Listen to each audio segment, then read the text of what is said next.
Oké, dit is de tweede slaapkamer, zeg maar de logeerkamer. En ik heb net een verhaal gehoord van een Chinees die hier dus ook aan het kijken was, die staat ook op het filmpje. Dat hij in Hongqiao werkt, wat hier volgens mij dus om de hoek is, maar hij zegt van niet. Hij zegt dat het 3 kwartier is in de file elke dag, heen en 3 kwartier terug. Dus dat is wel vervelend. Hij zei meteen, ga je hier niet wonen?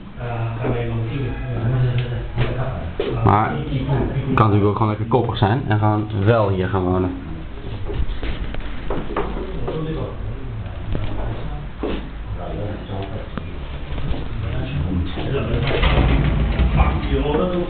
Ja, een kast, dat moet je wel zeggen. Oké, dit was dus de logeerkamer. Dan nog eventjes de tweede badkamer, maar die is eigenlijk gewoon hetzelfde als die andere badkamer. Iets anders van opzet, maar...